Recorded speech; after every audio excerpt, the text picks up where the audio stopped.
오는데요. 오늘은 유자 변호사님 함께합니다. 어서 오십시오. 안녕하세요. 이군열차 시청자 여러분, 탑승자 여러분, 유자 변호사입니다. 네, 오늘 스튜디오에 이 참외 냄새가 아주 한가득 그냥 풍겨버리고 있습니다. 그래서 네. 오늘도 이렇게 좀 참외를 약간 소개드리면서 이렇게 스몰 토크를 좀 하면서 시작을 좀 해보려고 합니다. 원래 참외 좋아하세요? 어떠세요? 참외 좋아합니다. 특히 이제 여름에 네. 여름에 저는 요새는 음. 수박보다 참외가 더 맛있는 것 같아요. 수박보다 예전엔 수박을 더 좋아했는데 네. 참외가 어떻게 보면 더 시원한 것 같기도 하고. 네, 그래서 맞아. 저도 먹으라고 이렇게. 이게 또 참외가 사이즈가 너무 크면, 그러니까 약간 참외가 진짜 맛있네. 네, 왜 이렇게 달아? 그러니까요. 종이 정해져 있대. 그러니까 당도가 어느 정도 그 규격이 음. 정해져 있는데 이게 사이즈가 크면 당도가 퍼져서 조금 덜 달고 이 좀 즙도 좀 덜 나온다고 온다. 하는데. 온다, 카메라 온다. 안녕하십니까? 좀 맛있게 드셔 주시죠. 이게 네. 제가 오늘 여기 스튜디오에 딱 들어오니까 네. 이 참외 냄새가 향기가 저는 그래서 참외 꽃이 피었나 그런 생각을 했는데 직접 재배하는 느낌으로다가 그냥. 네. 근데 여기다가 설탕을 주입한 건 아니죠? 왜 이렇게 달아요? 약간 진짜 설탕 주사를 먹인 것처럼 엄청나게 좀 답니다. 이게 뭐 친환경도 친환경인데 그냥 딱 정말 프리미엄 모델로 만든 거라고 하더라고요. 이제 사이즈라던가 여러 가지 당도 이런 거를 정말 딱 최적화된 모델. 그래서 약간 보통 백화점 같은 데서 이렇게 농가 영업 나오면은 뭐 속된 말로 약간 단가를 후려친다 해야 되나? 그런 게 좀 많은데 최대한 그런데 이제 그 합리화하지 않고 최대한 가격을 받을 만큼 받아야 되는 수준으로 재배를 하는 그런 농가라고 합니다. 그래서 이제 진짜 프리미엄 배기 사과예요? 사과가 아니라 참외예요? 맞습니다. 프리미엄 모델입니다. 성주에서도 최상품이라고 하더라고요. 네. 야, 이 정도로 맛있구나. 맞습니다. 그래서 보통 이렇게 유통 이제 업체들이랑 협약하면은 엄청나게 많은 박스가 출하돼야 돼가지고 일단 막 담는데요. 근데 이런 거는 이제 한 박스 한 박스를 보통 검수를 좀 오랫동안 해가지고 좀 내고 있는 참외입니다. 그래서 요거는 냄새가 네. 안 나요. 이렇게 맡으면 안 나네. 아니 근데 이런 참외뿐만이 아니고 원래 이렇게 맡으면 이렇게 지금 약간 흙 묻어 있잖아요. 흙은 아닌데 약간 먼지가 묻어 있어요. 이런 상태에서는 농약 냄새가 좀 날 수 있는데 그건 전혀 안 나. 전혀 안 나요. 네, 일단 뭐 친환경 재배라고 하는데 친환경 재배에 대해서 제가 조회가 깊진 않아서 명확하게 설명드리기 좀 어려운데 친환경 농자재로 만들었고 지금 딱 규격이 딱 맛있는 참외다라고 말씀을 사실 해주시더라고요. 이 참외가 안에 이제 씨 부분이 있고 네, 과육 부분이 있잖아요. 네. 이 과육 부분이 너무 말랑말랑한 건 안 좋아해요. 이것도 약간 수박같이 약간 박 느낌이 나잖아요. 그러니까 아삭아삭해야 되거든요. 근데 이 참외의 특징은 뭐냐면 아삭아삭함이 살아있는데 보통 너무 아삭아삭하면 안 달아요. 맞아요. 얘는 아삭아삭한데 달아. 딱 한 보통 정도인 것 같아요. 요 아삭아삭함이. 껍질이. 그래서 말랑하지도 않고 엄청 딱딱하지도 않고 적절한데 그래서 좀 보존이 잘 되어 있다. 뭐 이런 느낌입니다. 그래서 요거 이름은 이제 진짜 배기 참외인데 저희 유튜브 제목을 눌러보시면 진짜 배기 참외 지금 바로 주문하기 이래가지고 링크가 있습니다. 여기서 바로 맞습니다. 주문을 해주시면 농가에서 바로 선별해서 배송을 보내드리는데 근데 이제 오늘 금요일이잖아요. 이제 주말에는 농가가 쉬어서 내일은 이제 선별을 안 합니다. 그래서 오늘 낮에 주문하시면 내일 받을 수 있는데 오늘 주문이 조금 늦어지면 이제 월요일에 출발을 시켜서 월요일 재배한 참외를 화요일 날 도착하게끔 보내드리고 있습니다. 네. 근데 한 박스에 5kg인가 봐요. 맞아요. 이게 사이즈별로 조금은 다른데 제일 작게 나오면 큰 참외를 15개, 조금 작으면 이제 23개, 25개 정도 들어간다고 합니다. 그래서 박스는 저희 4번 창 한번 눌러봐 주실래요? 내 밑에 이렇게 보시면 이런 식으로 담겨서 성주 참외 딱 택이 붙어서 나갑니다. 그래서 많이들 이렇게 또 찾아주시면 저희 일꾼열차가 더더욱 파이팅 해가지고 더 좋은 더 멋진 방송을 만들 수 있도록 하겠습니다. 이게 지금 댓글창 보니까 네. 완전 여름이 되면은 참외 씨가 커져서 좀 그런데 맞아요. 지금이 제일 맛있을 때라고 이렇게 말씀하시네요. 참외 전문가님이신가 봐요. 맞습니다. 이게 원래 여기저기 찾아보면 참외가 6월부터 8월까지가 철이라고 하는데 그때 이제 참외가 너무 싱싱하다 보니까 먹을 때 약간 씨도 턱턱 걸리고 좀 그래요. 게다가 6월 8월이 되면 출하량이 엄청나게 전국적으로 늘어나서 좀 가격이 내려가긴 한데 퀄리티가 조금 그렇죠. 아 근데 이거 진짜 그래서 달라. 한 5월까지가 피크라고 합니다. 저 깎아주신 거 다 먹었어요. 벌써 진짜로, 진짜. 벌써 다 드셨어요? 아니 더 깎아달라는 말은 아니에요. 방송에 해야죠. 아니야. 필요하시면 나중에 또 작작해가지고 하겠습니다. 어장이님 어제 방송 보고 구매했습니다. 너무 감사합니다. 박수정님도 너무 감사드리고 아무튼 저희 입국열차에서 담보하는 성주 참외 많이들 관심 가져주시면 대단히 감사하겠습니다. 네 59,900원. 맞습니다. 5kg 네. 한 박스. 하이엔드 모델입니다. 이제 저희가 농업에서 되게 이렇게 그 좀 밝으신 사업을 하시는 분께 들어보니까 여기가 이제 자기가 여러 정말 전국에 온 과일을 취급하는 농가를 많이 가봤는데 이쪽이 참 좋더라 이래가지고 소개를 해주셔서 저희가 이렇게 연결이 돼서 판매를 하고 있습니다. 그렇구나. 네. 이자 변호사님 후식굿. 후식 괜찮으셨어요? 이제 가면 되나? 이제 퇴근인가요? 근데 너무 맛있게 잘 드셔가지고 네. 아주 만족스럽습니다. 너무 감사합니다. 너무 네. 감사합니다. 많이들 찾아주시면 너무 좋을 것 같습니다. 네. 아니 근데 변호사님 혹시 주말에 또 부산 한번 안 가세요? 어때요? 저는 내일 네. 갑니다. 내일 가세요? 네, 저는 내일 대구 가는 일정도 있고 부산 가는 일정도 있는데 네, 부산 갑니다 내일. 네. 이제 또 한전 대표께서 지금 속된 말로 독고다이, 독고다이로 정말 열심히 또 하고 계십니다. 뭐 그쪽에는 어떻게 또 괜찮은 소식이 좀 들리는 것 같아요. 어때요? 분위기가 좋죠. 뭐 사실 저도 그 한동훈 대표 쇼츠, 한동훈 TV, 한동훈 유튜브 통해서 네. 매일매일 쇼츠를 보면서 현지 상황을 파악하고 있습니다. 쇼츠로. 예, 쇼츠가 워낙 하루에 막 거의 20개 가까이 올라오기 때문에 잠깐 정신 팔면 놓쳐요. 네. 그래서 이제 생각날 때마다 이제 밀린 쇼츠를 이렇게 다 봐주고 있죠.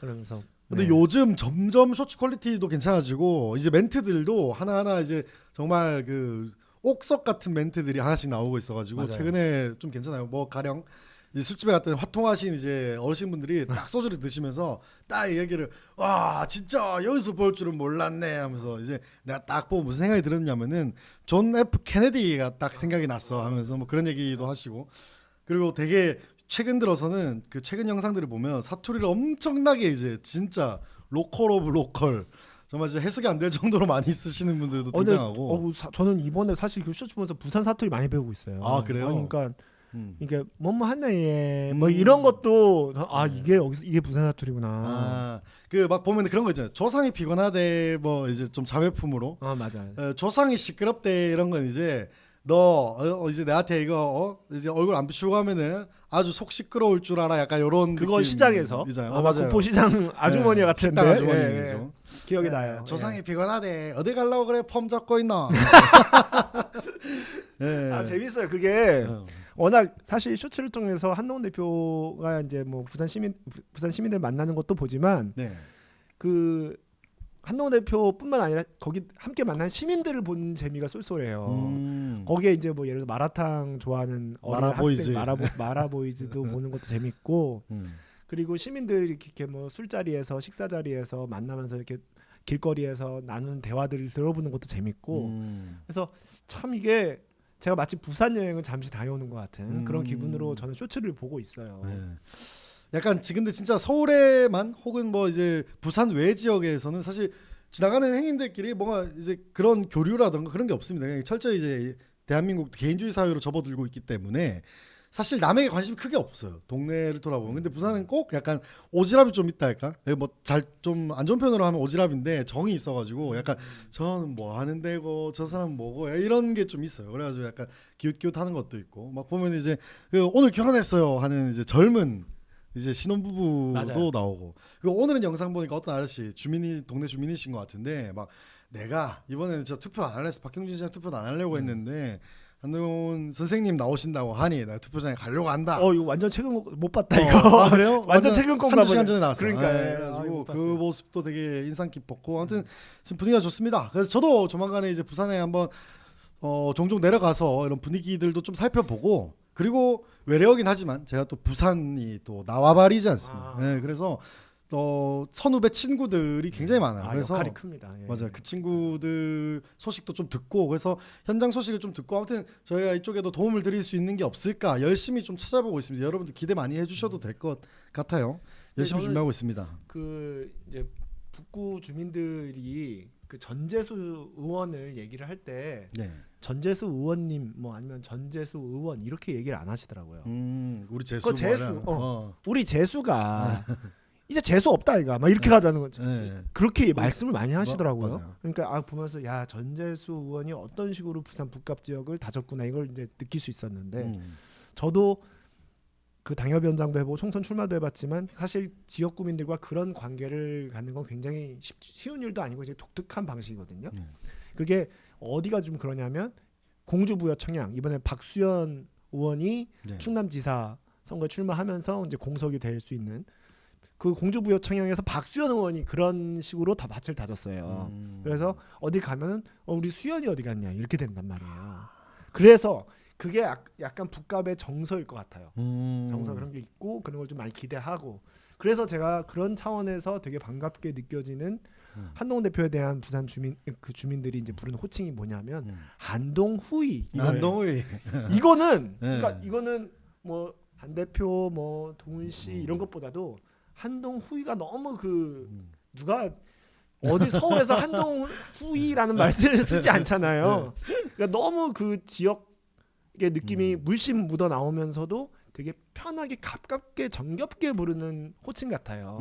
예를 들어서 우리 부산은 한동후이 아이가 그렇죠. 뭐 이런 얘기가 초반 쇼츠에 있었어요. 맞아. 그게 마치 슬로건처럼 우리 부산은 한동후이다. 그런 것처럼 이 한동후이라는 저는 호칭이 너무 마음에 들어요. 이게 뭔가 부산 북갑 주민들과 한동훈 대표 사이의 정서적 어떤 공감대, 라포가 형성이 되는 것 같은 느낌이 들더라고요. 네 이영자님, 입국열차님 나이가 몇 살인가요? 저는 만 30세입니다. 네.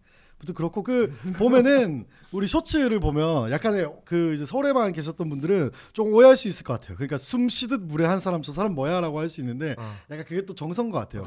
일례로 뭐가 있냐면 사상구에 가면 사상 터미널 앞에 가장 인기 있는 장미정이라는 술집이 있어요. 거기는 속된 말로 약간 그 욕쟁이 할머니 같은 분이 사장님으로 계신데 거기는 지금 사상이 상권이 덕천처럼 많이 죽었어요. 옛날엔 사람이 많았는데 지금 많이 죽었는데도 불구하고 언제나 평일 주말 할 것 없이 만석 가면 자리 없다 가라 막 이러시거든요. 이제 막 가가지고 이제 옆자리에 옆 술집은 좀 자리 좀 있나를 기웃거리고 들어가면은 어이씨구야 뭐 옆집까지 막 와요 너 이러면서 막 부터 가라 이러면서 앉을 자리 없다 막 이러시거든요. 근데 거기에 인기 되게 많아요. 그게 지역 정서 또 있는 게 구포시장에도 어느 아주머니가 시장 어느 아주머니가 면박을 엄청 주더라고요. 뭐 니 왜 지금 왔냐 뭐 이러면서 그래서 저 화나신 건가? 하여튼 그게 아니야. 엄청 애정 있는 표현이더라고요 그게. 맞아요. 그래서 그런 부분에 오히려 좀 끌릴 수도 있다 뭐 이런 생각도 들고 뭐 여기서 정이 없으면은 뭐 쳐다도 안 보겠지 뭐 그렇게 나와가지고 굳이 막 웃으면서 입을 대겠습니까? 뭐 그런 생각이 좀 많이 들더라고요. 저는 되게 보기 좋았습니다. 네, 자, 하여튼 그렇고 우리 또 입국열차도 계속해서 그런 것들 이제 지역 정서들도 전달을 해드리면서 저희 진짜배기 참여와 함께 열심히 달려보도록 하겠습니다. 자, 이제 본격적으로 이제 질문을 한번 드려보고 싶은데 어제 역대급 사건들이 몇 개가 뭐 있어가지고 어제 엄청났죠. 네, 변호사님도 이제 SNS 글도 올리시고 한 것 같은데. 자 일단 이거부터 한번 여쭤볼게요. 이제 갔다 와가지고 차관보를 만났다. 그러니까 일정을 연기를 해서 장동혁 대표, 김민수 최고만 남고 나머지는 다 돌아왔잖아요. 특보들이. 그래서 일정을 추가하면서까지 만났던 사람이 미 국무부 요청으로 인해서 차관보를 만났다 그래가지고 사진을 올렸잖아요. 근데 그 뒷모습이 나왔는데 알고 보니 그게 차관보도 아니고 비서실장이었다. 이렇게 확인이 되니까 이제 그걸 좀 오묘하게 바꿔요. 차관보급을 만났다라고. 아무튼 이거에 대해서 어떻게 보셨어요 어제? 참담합니다 정말. 제가 이제 예를 들어서 당협위원장은요. 국회의원 그 지역구의 국회의원 선거에 출마할 것으로 예상되는 분들 아닙니까? 저도 그래서 당협위원장 자격으로 총선에 출마했고, 근데 당협위원장이 그렇다면 국회의원급으로 표현을 해볼 수도 있겠죠. 국회의원도 당협위원장이고 원외 당협위원장도 있는 거니까 원내 당협위원장, 원외 당협위원장. 그러면 당협위원장 국회의원급으로 표현할 수도 있을 텐데 당협위원장이 국회의원은 아니잖아요. 저한테 류재화 당협위원장, 지금은 당협위원장도 아니지만 류재화 당협위원장인데 당협위원장한테 여기 국회의원 오셨다고 하면 그 사기잖아요. 그렇죠. 차관보랑 차관보급은 엄연히 다른 거예요.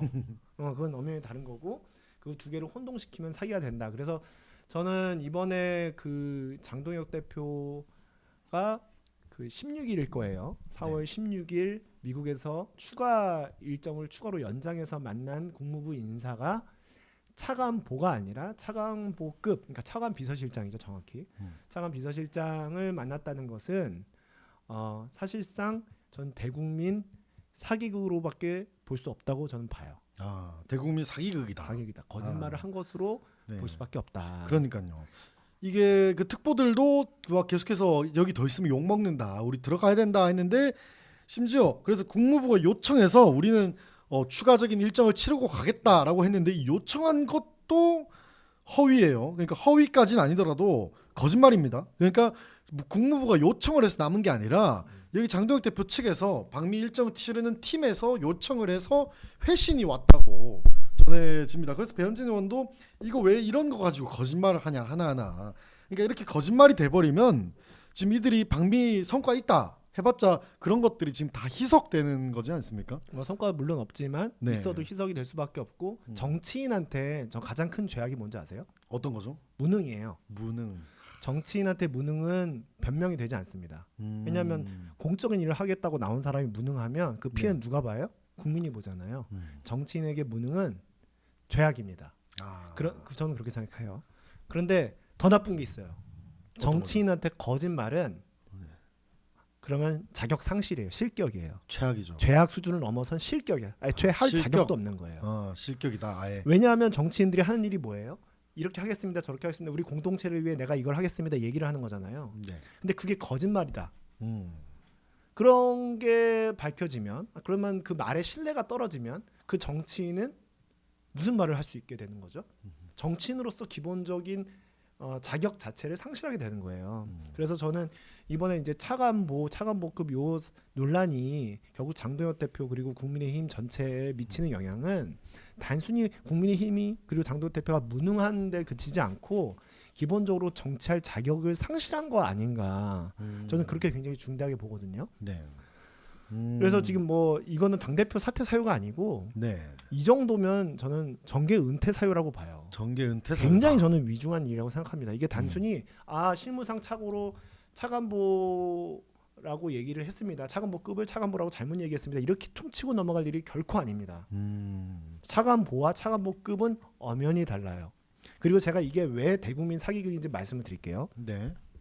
당시 시점을 거슬러 올라가 보면 당시 장동혁 대표는 국내에 그 김민수 최고위원과 찍은 사진으로 해서 굉장한 압박을 받고 있었어요. 그걸 얘기 들었을 거예요, 미국에서. 다 알고 그래서 있었죠. 어떤 식으로든 성과를 내야 된다는 압박감에 시달렸을 거예요.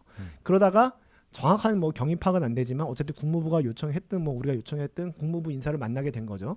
그래서 귀국 날짜까지 연장해 가면서 국무부 인사를 만난 거예요. 문제는 국무부 인사를 만났는데 이 사람이 거물이어야 되잖아요. 거물이려면 차관보급으로는 안 되는 거예요. 차관 비서실장으로는 안 되는 거예요. 적어도 차관 정도는 돼야, 차관이나 차관보 정도는 돼야 그래도 미국 국무부에서 거물을 만나고 왔네, 이 정도 되는 거거든요. 그런데 당시에 국민의힘이 미국으로부터 그 사진을 전달받아서 출입 기자한테 배포한 사진, 그 뒤통수 사진, 유명한 뒤통수 사진은 뭐라고 돼 있냐면 16일 차관보와 면담하는 사진이라고 돼 있단 말이에요. 밑에 설명이 적혀 있었죠. 설명이 적혀 있었어요. 그러면 이제 장동혁 대표의 해명은 뭐냐면 그게 실무상 착오다 얘기를 했잖아요. 그럴 수 있어요. 전 첫 번째 가능성, 만약에 미국에서 사진 보내주면서 이거 차관보야 그렇게 설명해서 기자들한테 배포해, 이랬으면 이건 아주 고의적인 사기죠. 대국민 사기죠. 근데 만약에 지금 장동혁 대표 해명은 그게 아니라 우리는 그렇게 차관보급이라고 얘기를 했는데 국민의힘 사무처 당직자가 기자들한테 뿌리는 과정에서 차관보라고 잘못 얘기한 거야, 이 해명이잖아요. 만약에 그렇다면 전 그럴 수 있다고 생각해요. 그렇다면 귀국한 이후에 왜 정정을 하지 않았습니까? 이미 그 뒤통수 사진은 너무너무 많이 논란이 되고 언론에서 회자가 돼서 많은 사람들이 그 뒤통수가 대체 어느 차관보인지를 찾고 있었단 말이에요. 그렇다면 이미 너무 많은 사람들이 이게 차관보의 사진이라고 생각하고 있었단 말이에요. 누군지는 특정이 되지 않았지만.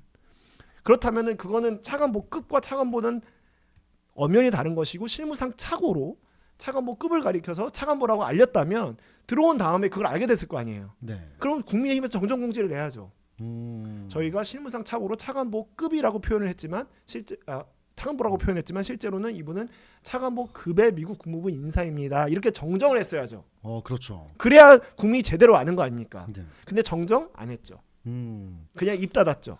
네. 어제 JTBC 단독 보도가 나올 때까지 이런 방구 얘기가 없었어요. 맞아요. 아무것도 없었죠. 그렇다면 이거는 교정하지 않은, 정정해 주지 않은 고의가 있는 거고 그것 자체도 그거를 법률 용어로 부작위에 의한 기망이라고 합니다.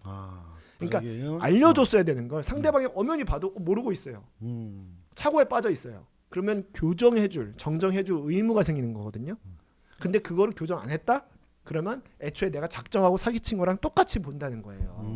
법률에 그런 게 있습니다. 근데 제가 보는 관점에서는 사실 차관복급 인사를 만났다라고 이야기를 해도 저는 좀 웃긴 것 같아요. 아니 그것도 좀 그것이야말로 좀 외교 결례가 아닌가 싶긴 한데 명확하게 우리도 행사 같은 걸 치르면 뭐 공문서를 만들거나 전달을 할 때 그 직책에 대해서 사실 굉장히 민감하지 않습니까? 그렇죠. 네, 이제 지역을 조금만 틀려도 굉장히 이제 신뢰가 되는 일이고 그런데 뭐 급 인사라고 하는 이렇게 좀 약간 묶어버리는 것도 제 관점에서는 좀 부적절하지 않나 싶은데 그걸 이제 실무상 착오다. 그러니까 이게 약간 바이든 날리면이랑 좀 비슷한 것 같아요. 그러니까 바이든이어도 이상하고 날리면이어도 이상한데 말도 안 되는 소리를 하고 있는 거잖아요. 네. 지금 차관 보여도 이상하고 차관 뭐 급이라고 했어도 이상한 문제인데 지금 이걸 해명이랍시고 한다는 것.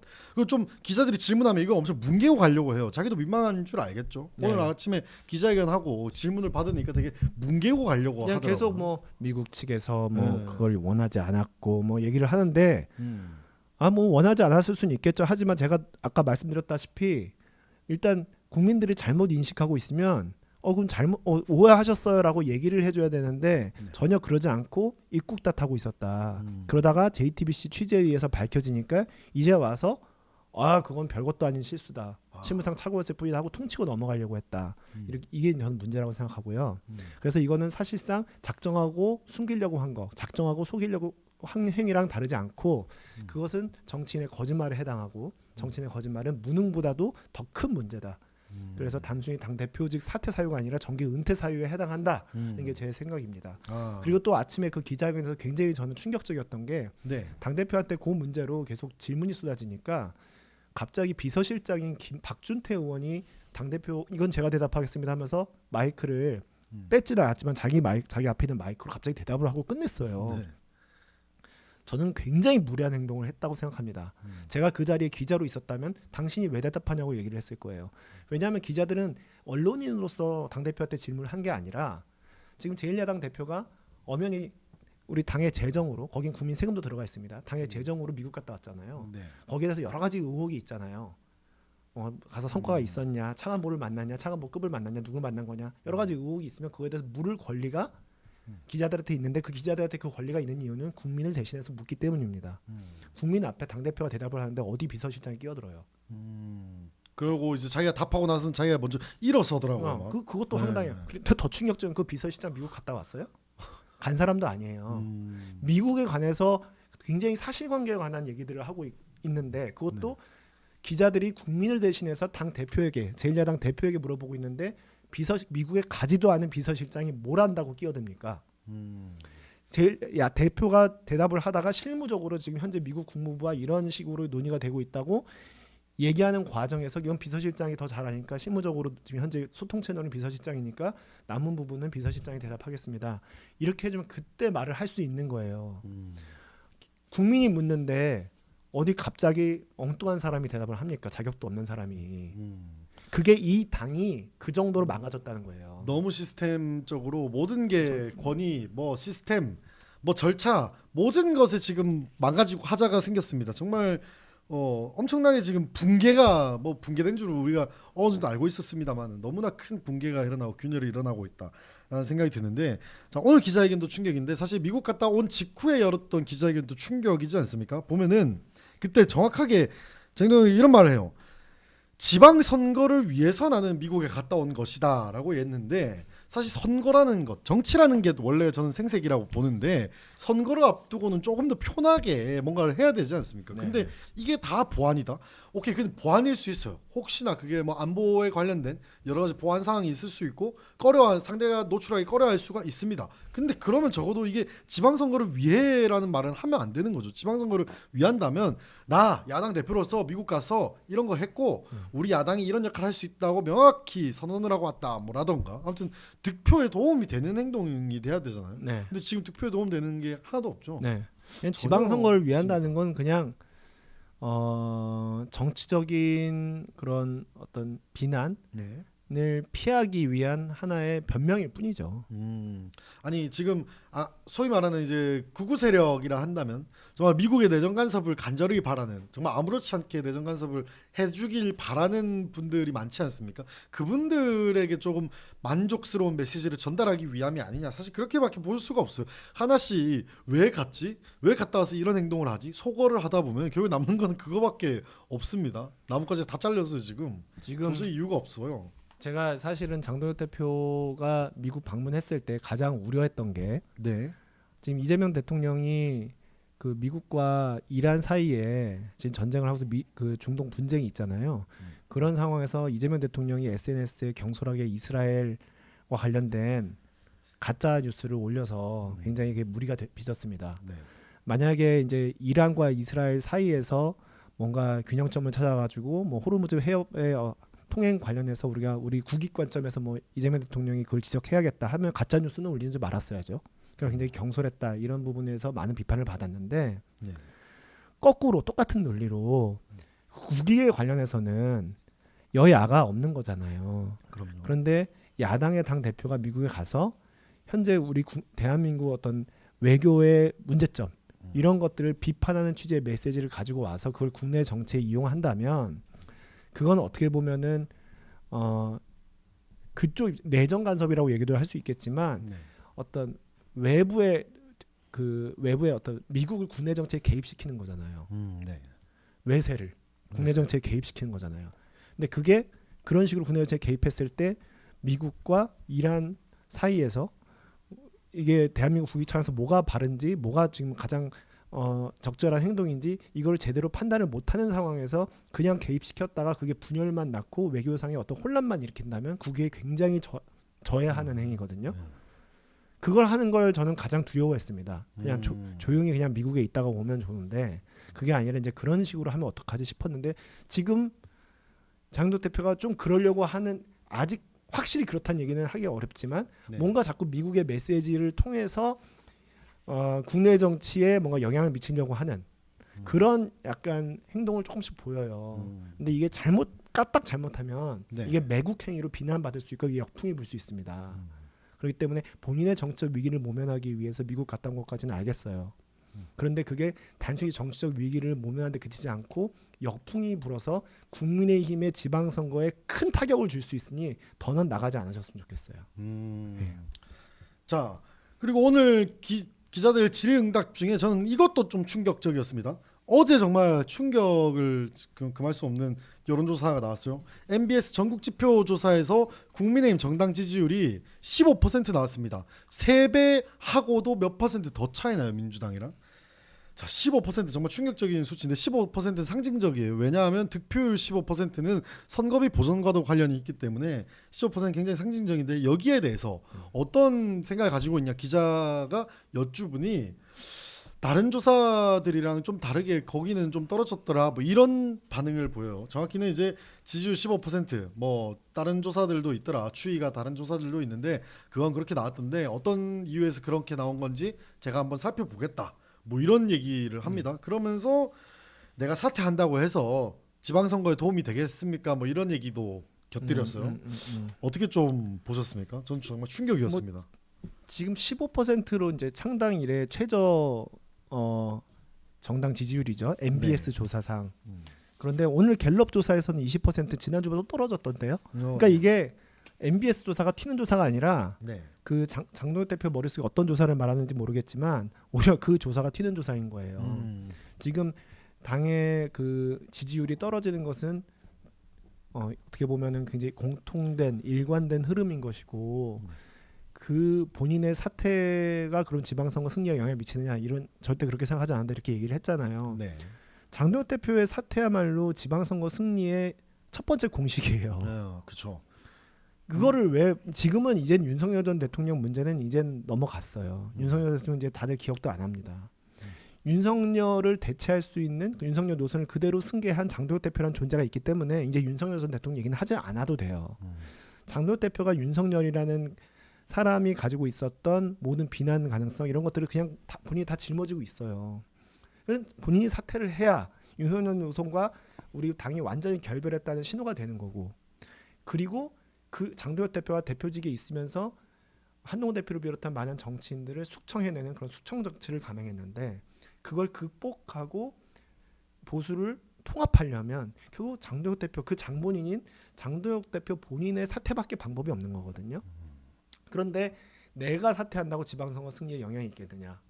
이거는 이제 현실 인식이 전혀 이제 문제점과 그 문제점을 해결하기 위한 해결 방안을 뭐로 생각하는지가 제 생각에는 일반 국민들과 전혀 다른 상황인 것 같습니다. 다른 차원에 살고 있는 것 같아요. 예전에 우리가 그런 말이 있었잖아요. 문재인 대통령 지하 시절에 탁현민이 만들어 놓은 쇼룸에 문재인이 살고 있는 거 아니냐 뭐 이런 밈도 돌았어요. 근데 지금 장동혁 대표는 누가 작품을 만들어주고 있는지 모르겠는데 지금 다른 차원에서 살고 있는 것 같습니다. 우리랑 다른 기사를 보고 있고 다른 커뮤니티를 쓰고 다른 포털 사이트를 쓰는 것 같은 그런 질감을 보여주고 있습니다. 방금 말씀해 주셨다시피 이제 장동혁의 사퇴가 이 지방선거의 첫 걸음이 될 거다. 지방선거 이제 극복의 첫 걸음이 될 거다. 사실 장동혁 사퇴한다고 지방선거 다시 국민의힘이 대승으로 가느냐? 그건 그렇지 않습니다. 하지만 장동혁 사퇴가 이루어지면 그 이후에 어떻게 추스리고 이 남은 40일 동안 어떤 전략을 세우고 어떤 방향을 타냐가 이제 지방선거의 키지 않습니까? 그 첫 번째 걸음이 사실 사퇴입니다.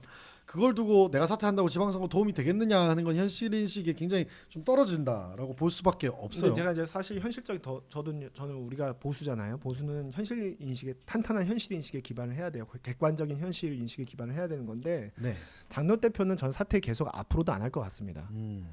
심지어 차관보급 논란까지 있었는데도 불구하고 버티는 거 보면 지방선거를 설사 우리가 패배한다고 하더라도 사퇴 안 할 것 같아요.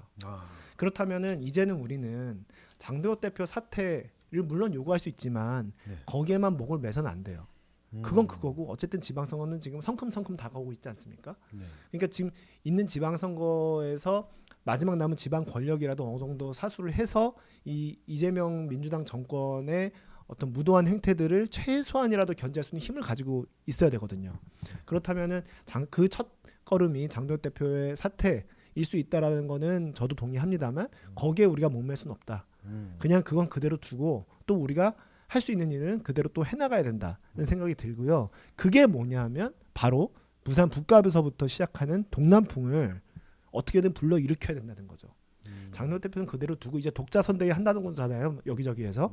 그거는 그대로 갈 수밖에 없습니다. 하지만 그것만으로 이번 지방선거의 어떤 판세를 뒤엎을 수는 없어요. 결국 부산 북갑에서 지금 한동훈 대표가 활동을 하면서 부산 선거판이 출렁이고 있거든요. 이걸 지금 김경수 그 후보 경남지사 후보가 한동훈 대표에 대해서 난데없이 견제구를 날리듯이 이 출렁임이 조금씩 확장이 되면 그것이 하나의 나비 효과처럼 부울경으로 이어질 수가 있는 거거든요. 이런 게 사실 어떻게 보면 장동혁 대표의 사퇴 여부와 무관하게 우리가 현재로서 자생적으로 만들어낼 수 있는 변화의 바람이에요. 거기에 집중해야 되는 것이 아닌가 싶습니다. 지금. 그러니까 이제 여론조사라는 것이 100% 똑딱 들어맞지는 않습니다. 하지만 꼭 참고해야 되는 자료입니다. 근데 이거 참고할 만한 게 MBS, 갤럽, 뭐 리얼미터 할 거 없이 추이를 보면요. 지금 15%에서 23% 사이 그 박스권에 국민의힘이 지금 갇혀 있는 건 확실합니다. 이건 너무나 확실한 문제이기 때문에 그러니까 표본을 어떻게 돌려서 여론조사를 해봐도 그 사이에서 나온다는 말이지 않습니까?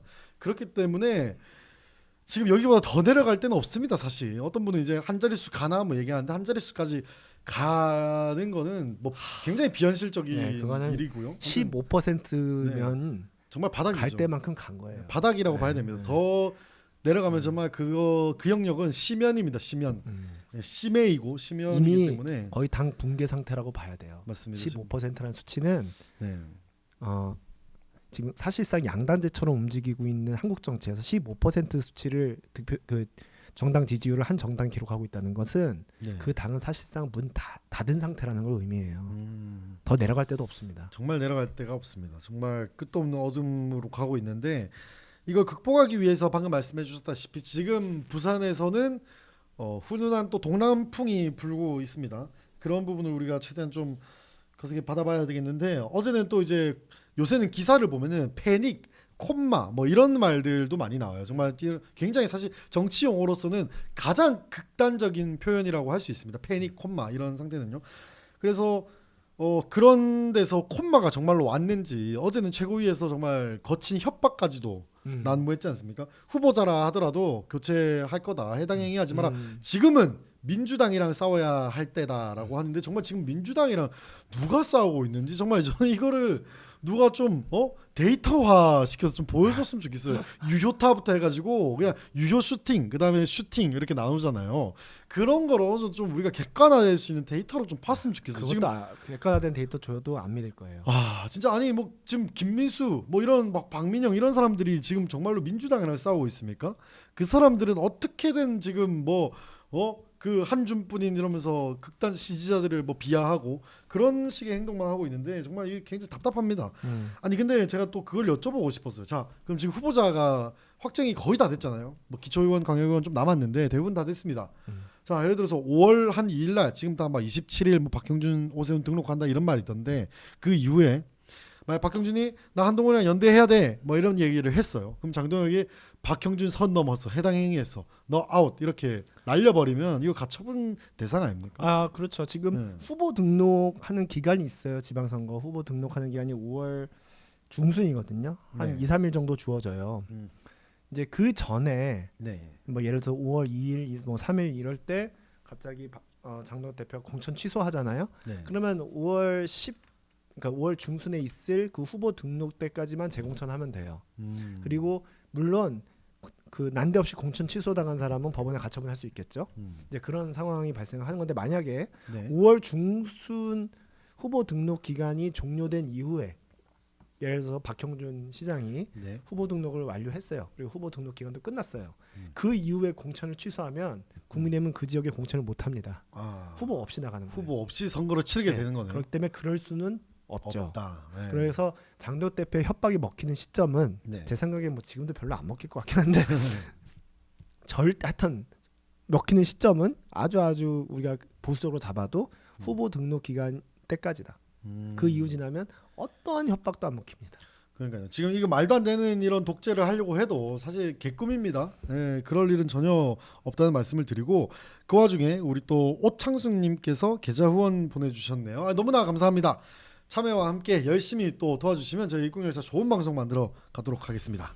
자, 그리고 지금 댓글에 약간 오해가 있는 것 같아서 네 맞습니다. 어떤 분이 이제 갤럽에서 국민의힘 지지율이 12% 나왔다고 해가지고 요거는 이제 전체 그 대상으로 해서 12%가 나온 것이 아니라 중도 성향의 지지층을 대상으로 여론조사를 했더니 12%가 나왔다. 민주당은 51이 나왔고요. 그런 조사다. 그래서 어떤 그 언론사에서는 국민의힘 12 이렇게 제목을 따놨더라고요. 조금 자극적으로.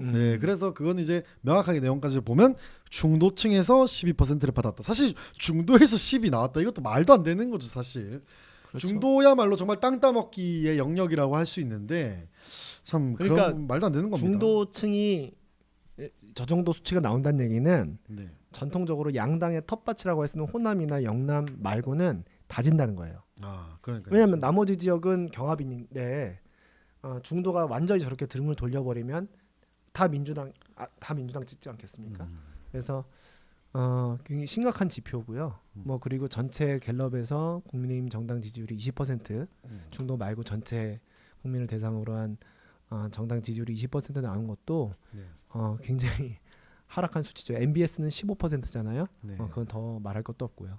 정말 말할 것도 없습니다. 중도에서 국힘 12 그리고 MBS 15 오늘 갤럽 해봐야 20입니다. 결국에 박스권에 갇힌 국민의힘.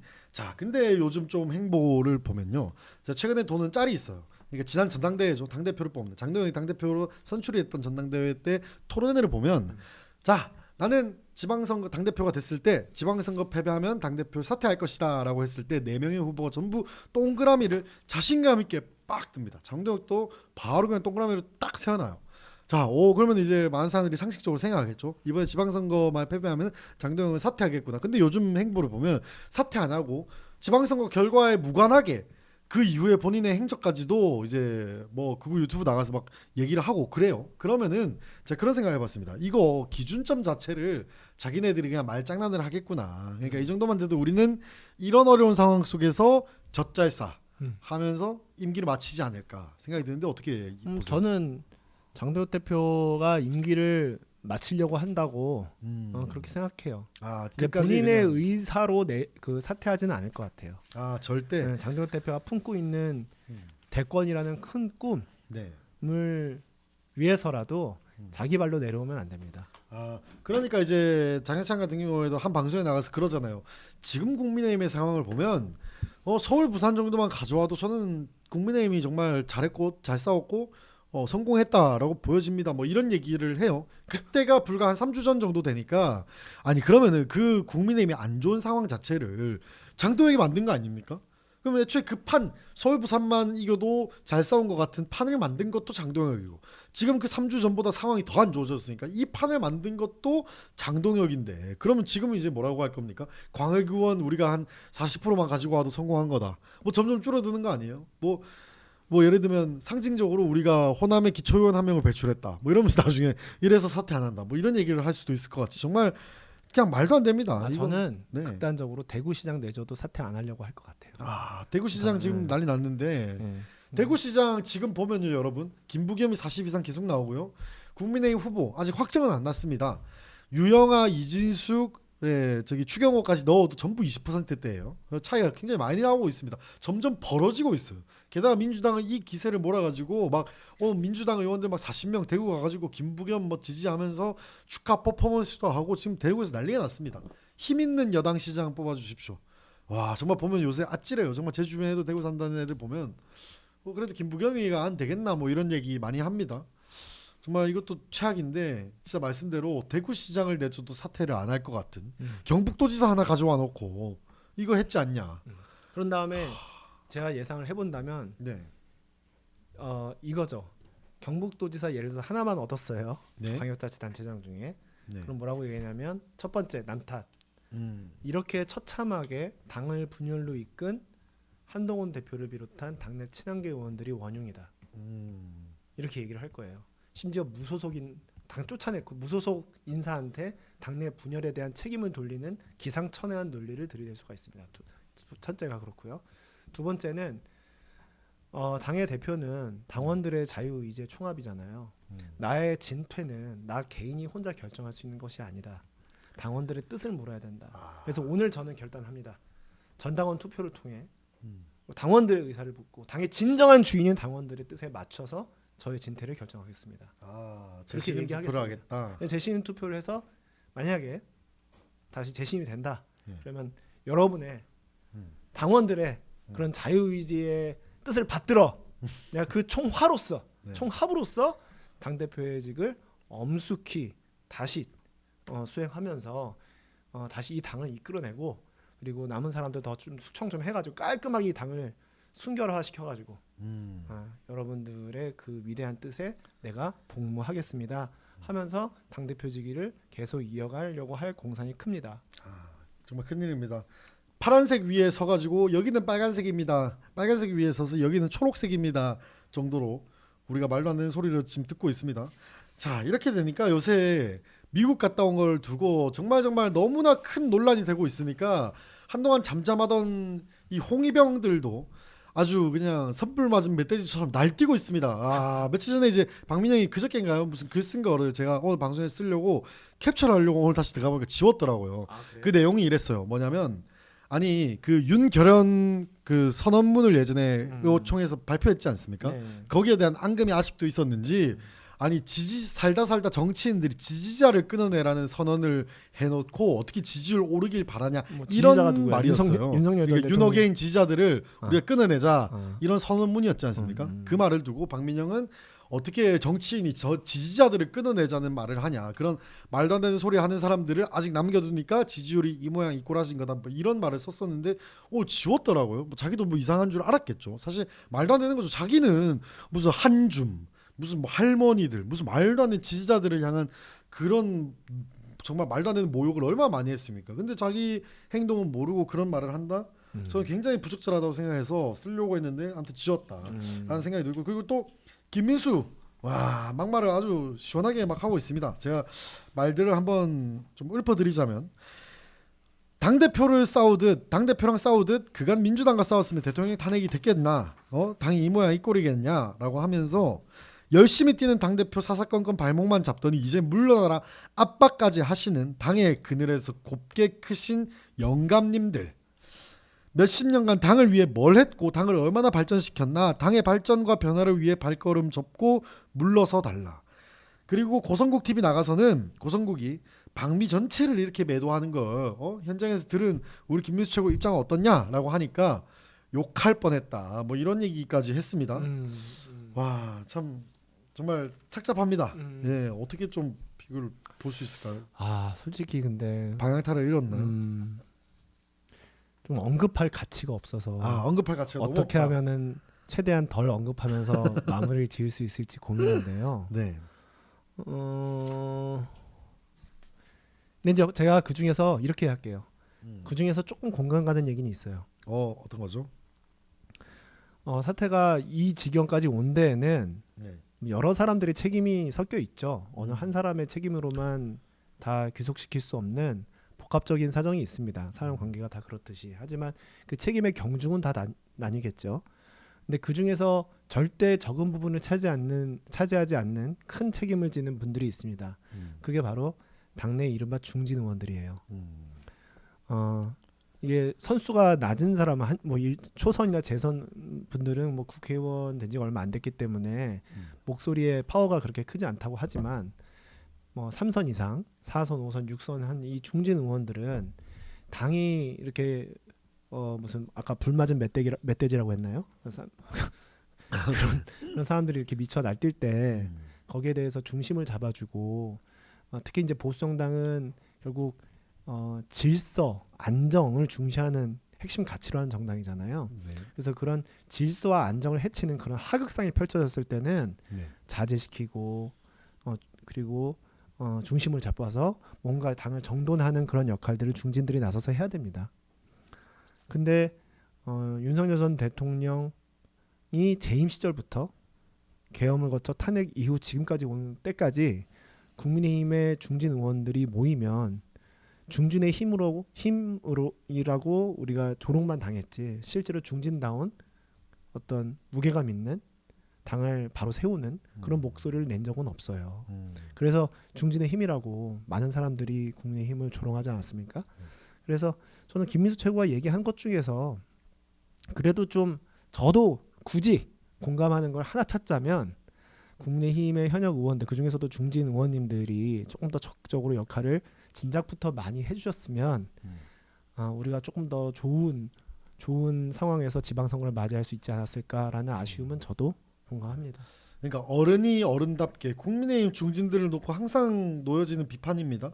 그러니까 목소리를 내줘야 할 때 내주지 않고, 선봉에 서야 할 때 서지 않고, 책임져야 할 때 책임지지 않는 모습은 우리가 굉장히 참 잘못했다. 이런 패륜적 행위를 할 때 초장부터 중진 의원들이 이렇게 좀 질서 정연하게 우리가 이렇게 돼서는 안 된다. 어느 정도 우리가 정말 공당다운 모습을 보여야 된다. 그리고 책임 있는 자리에 있는 사람들은 그런 모습을 보여서는 안 된다. 라면서 그런 식으로 사실 시작부터 좀 질서를 다듬었으면 어땠을까 하는 그럼요. 생각이 많이 듭니다. 당의 네. 위아래가 없잖아요. 맞습니다. 그래서 이제 그런 결과 지금 그 뭐 산불 맞은 뭐 멧돼지라고 아까 그 되게 귀에 박히네.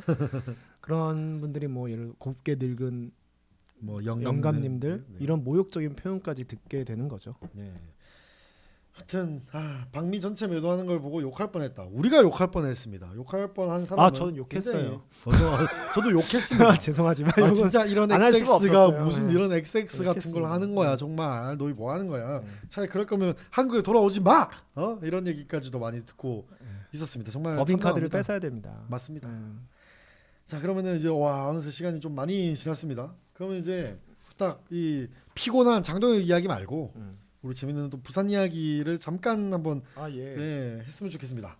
자, 아무래도 일단 기본적으로 우리가 항상 전제를 합니다. 자, 지금 부산 북구 갑의 경우에는 전제수가 사퇴하기 전이기 때문에 보궐사유가 발생하지 않았습니다. 우리가 어느 정도 그걸 계속해서 인지를 해야 된다라는 것을 다시 한번 말씀드리고, 그렇기 때문에 지금 권위 있는 기관에서 많이 여론조사가 막 나오진 않아요. 이게 사실 그냥 예측하는 여론조사들이 지금 작은, 보통 그러니까 제가 그렇게 표현하겠습니다. 작은 여론조사, 조금 편파적일 수 있는 여론조사들이 실시가 되고 있습니다. 근데 이 내용을 봐도 굉장히 저는 긍정적이다라고 보여지거든요.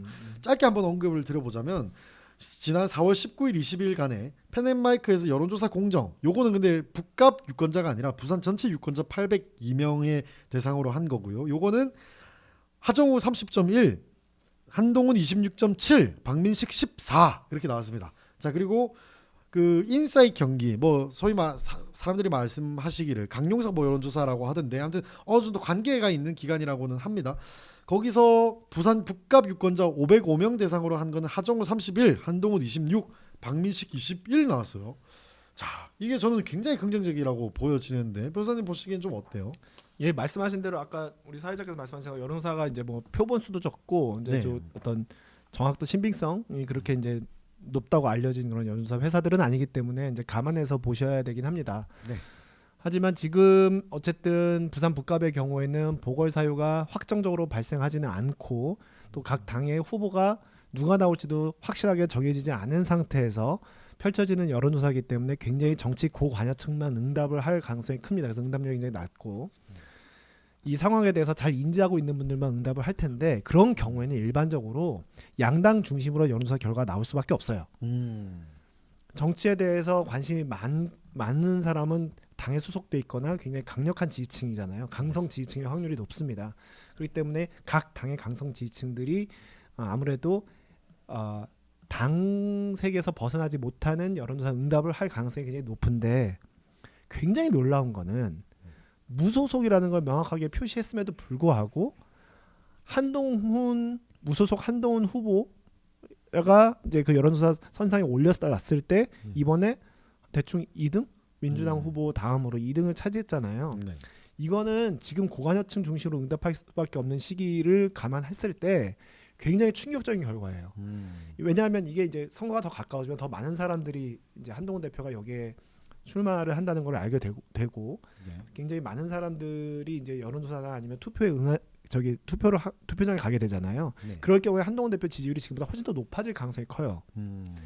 강성 지지층만 가지고 봤을 때는 아무래도 이제 당파성에 굉장히 이제 좀 많이 깊이 배어 들어간 분들이 응답할 가능성이 높은데, 이때는 양 정당의 후보가 높게 나올 수밖에 없는데도 불구하고 한동훈 대표가 지금 2등이 나왔다는 건 그 이후에 더 선거판이 저관여층까지 응답할 때를 고려하면 이미 너무 높게 나온다. 이런 생각은 듭니다. 근데 다만 실제로 또 이것도 있어요. 제가 이거 가지고 너무 이제 김칫국을 맞고 싶지 않은 이유는 뭐냐면 실제로 투표 용지를 받아든 분들이 이름을 안 보고 기호 1번이나 기호 2번 보고 찍는 경우가 정말 많습니다. 줄 세우기라고 심지어 선거 하죠. 벽보도 안 보기도 해요.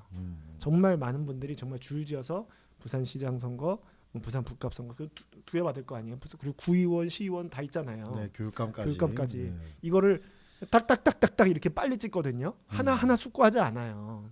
그냥 어느 정도 마음에 어떤 결심을 해두고 딱 투표장에 들어가서 딱딱 찍는데, 거기에서 삐끗해야 되는 거예요. 만약에 한동훈 대표를 찍으려면 무소속이라는 기호 몇 번이 될지 모르겠지만 그걸 찾아야 되는 거거든요. 이러기가 쉽지 않아요. 그렇기 때문에 이 무소속이 가지고 있는 핸디캡이라는 거는 생각보다 훨씬 큽니다. 너무 크죠. 예, 그렇기 때문에 이거는 어떻게 되냐면 부산 북갑에 있는 모든 유권자들이 아무 생각 없이 이렇게 딱딱딱딱 쉽게 찍을 수 있는 환경을 바꿔버려야 돼요. 그러니까 판 자체를 틀어버려야 돼요.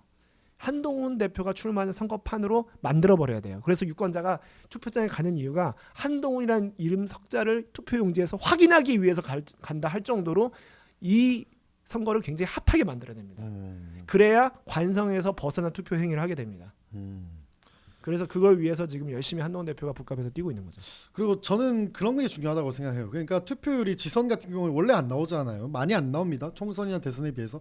그러면은 애초에 한동훈 대표를 투표할 수 있는 사람들을 최대한 투표장으로 많이 끌어내는 게 일단 중요하다라고 보여져서 저는 그래서 이번에는 공중전이야 뭐 사실 한동훈 대표는 뭐 공중전 전문가이기 때문에 공중전은 문제였는데 지상전이 정말 중요하겠다라는 생각이 좀 들더라고요. 맞아요. 결국에 이제 맨대면 맨투맨으로서 이렇게 투표장으로 이끌어내는 그 마음을 얻어내는 그 한 걸음을 이끌어내는 그 과정이 굉장히 좀 중요하다고 보여집니다. 그래서 많은 분들이 그런 쪽으로도 좀 생각을 해주시면 좋을 것 같아요. 그리고 어떤 분이 이제 화성을 첫 여론조사, 지난 총선 때 화성을 첫 여론조사를 올려주셨는데 이건 잘 올려주셨다고 봐요. 저는 이런 사실 메이저 여론조사가 아니더라도 저는 하정우 뭐 더불어민주당이라는 당적을 달고 있으면 40은 나올 줄 알았습니다. 근데 30.1, 31 생각보다 많이 갇혀 있어요.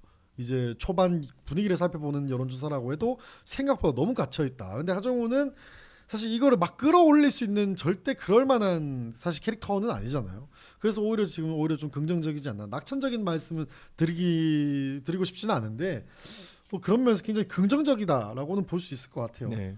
하정우 수석 너무 간보지 않습니까? 그리고 박민식 장관은 여론조사 공정에서 나온 24%를 보고 화가 정말 머리 끝까지 나는 것 같은 모습이 좀 보여요. 페이스북 메시지에서 분노가 느껴지지 않아요? 굉장히 충격적이었을 거예요. 네, 본인은 너무 굉장히 충격적이었을 것이고 네. 저 14% 결과 나온 다음에 박민식 전 장관을 돕던 사람들 네. 많이 이탈했을 겁니다. 그러니까 이게 진짜예요. 뭐지? 네. 생각보다 너무 없는데 예. 뭐 이런 느낌 뭐 잘못하면 받았겠어요? 예를 들어서 거기서 이것저것 선거 관련해서 이제 선거 비용도 지출하게 되잖아요. 네. SNS도 하고 뭐 영상 편집도 해야 되고 그런 비용을 제대로 받지도 못할 수도 있다는 위기감이 생길 수 있어요. 저 14%는 선거비 보전 한도액이 15%에 못 미치기 때문에 네. 선거비용 보전을 저대로 만약에 투표율가 나온다면 선거비용 보전을 못 받거든요. 50%밖에 못 받는 거거든요. 네. 그러면은 실제로 옆에서 돕던 사람들은 상당히 이탈을 하죠. 그리고 무엇보다 후보자 본인이 잘못하면 재정적 부담에 이제 수억의 손실을 봐야 되는 엄청나게 네. 되겠죠. 그런 재정적 부담을 안고 리스크를 안고 뛰게 됩니다. 예를 들어서 이게 더 벌어진다. 네. 이게 점점 더 벌어진다. 그러면은 이거를 완주를 하기에는 잘못하면 뭐 10%대로 10% 초반대로 나오거나 뭐 한 자릿수가 나온다. 그러면 후보적 유지하기 힘듭니다. 그러니까요. 오늘 말씀 들어보니까 이탈 많이 할 것 같습니다. 근데 그의 말씀을 좀 제가 아는 바가 하나가 있어가지고 말씀을 드릴 건데 시간인지라 제가 마지막으로 요 진짜 배기 자매를 먹으면서 간단하게 좀 말씀을 좀 드려볼게요. 아니 근데 그거 있어요. 그러니까 제가 이쪽에도 아는 사람들이 좀 있고 정치를 하려고 하는 사람들도 좀 있어가지고 연락을 좀 하다 보니까 지금 분위기가 너무 좀 그래가지고 어떻게 국민의힘을 도와줄 수도 없고 한동훈 대표 쪽을 도와줄 수도 없고 좀 애매해 이러신 분들이 몇 분 있었어요. 근데 그런 분들 같은 경우에는 지금 충격 받았을 것 같고 그리고 지난 이제 부산교육감 같은 경우에는 거리가 돼서 선거법 위반으로 이제 중도 사퇴가 돼서 보궐선거가 열렸었습니다. 거기서 진보교육감 김석준인가요? 석준 씨가 이제 교육감이 되고 보궐선거가 그렇게 됐는데 보수 후보 단일화가 안 돼서 두 명이 같이 나와버렸어요. 그래서 3파전이 돼버렸거든요. 예. 그래서 보수 제2후보가 8%인가 아무튼 10%도 못 나와가지고 그 선거 캠프에 있던 모든 사람이 완전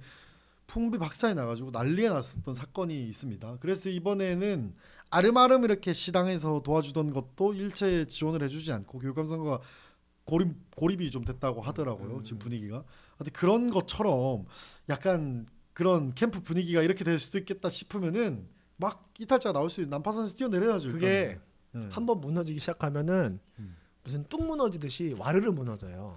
특히 이 그 득표율 문제는 선거비용 보전과 직결되기 때문에 일정 수준 이상의 득표를 한다는 보장이 없으면 거기에 대한 신뢰가 흔들리기 시작하면 그 옆에서 다양한 방식으로 선거를 돕던 사람들이 그냥 그 썰물 빠지듯이 쫙 빠져나갑니다. 근데 한번 빠져나가기 시작하잖아요.